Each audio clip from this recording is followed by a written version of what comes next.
Well, we first got contacted by Sean Doherty and Sharpened Iron Studios to talk about representing them related to a lease issue that they had with Amarillo College. I've known Sean for several years and his wife, Than, and we were very excited to represent them because we thought we could work something out with AC to let this wonderful studio project go forward.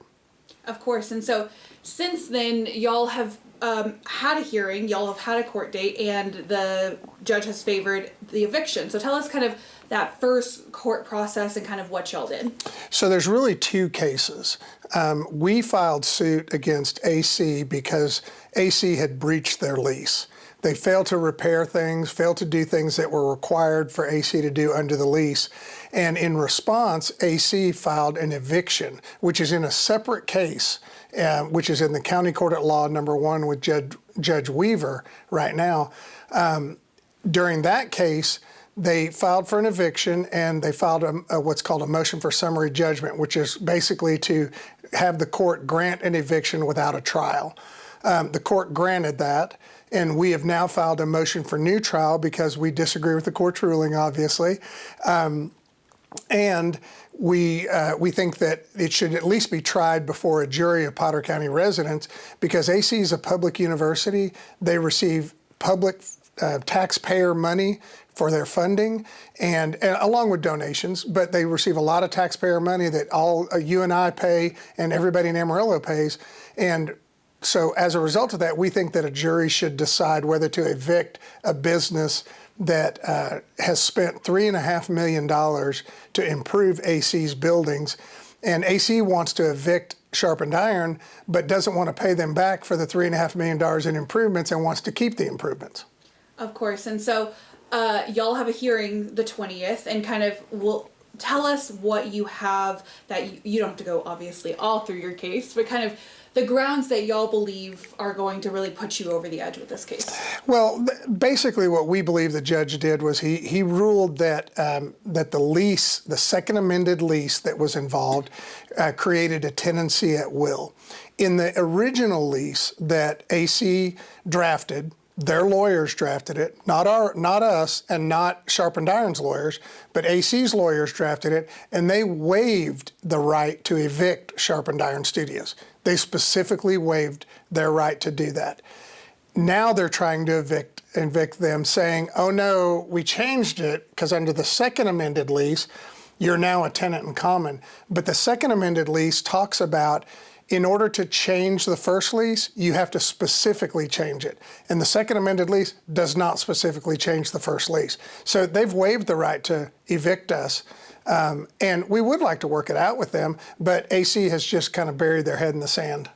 Of course, and AC has made claims that the lease agreement and not including the eviction aspect of it has not been met on the side of Sharpened Iron's renovations that they had to do, different things like that. What is y'all's response to that? Well, and they're right partly, but a lot of what the lease has in it is it has what's called a force majeure clause. And what that means is if there are delays in production and building that are caused by things outside of the control of AC or Sharpened Iron, then you get an extension during that time period. We've had writer strikes, we've had actor strikes, we've had production strikes, we've had lots of things that happen. We also had COVID. I mean, everybody knows we had COVID. And so there's a delay, there was a delay in being able to do the things that Sharpened Iron was required to do.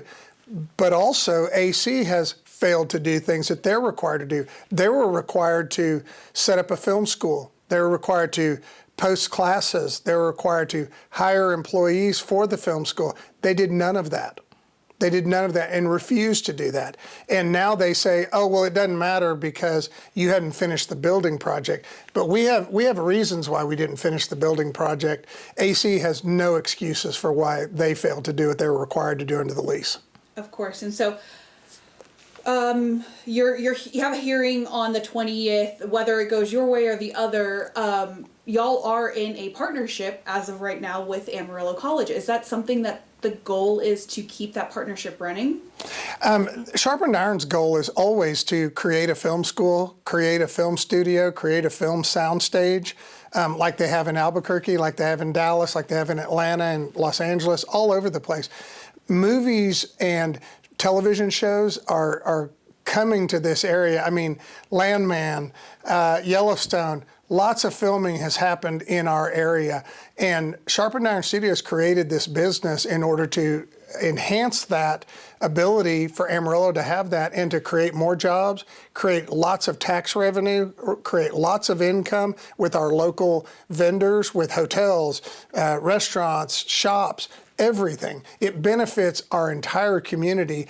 And in the long run, it would actually lower the tax base for all Potter County residents.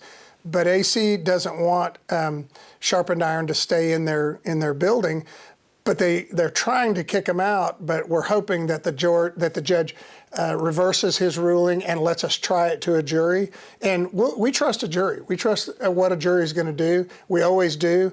That's why we filed the lawsuit in the 108th District Court. And once we get to all of that, we will show that AC has violated the lease and that they waived the right to evict us. Of course. And so next steps, obviously you have your hearing. Kind of just go into what's next for this case. What's next is the hearing on January 20th to try to reverse the motion, the motion that was granted.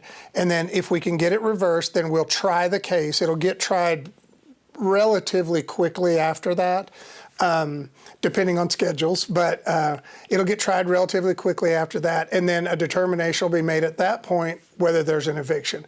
And even if there's an eviction, that does not affect the lawsuit that we filed for breach of the lease, damages, lost projects. Our client has a $20 million studio project that was ready to go until AC started filing this eviction. And that company, we're still in negotiations with them, but they've essentially put everything on hold until we get a determination on the eviction.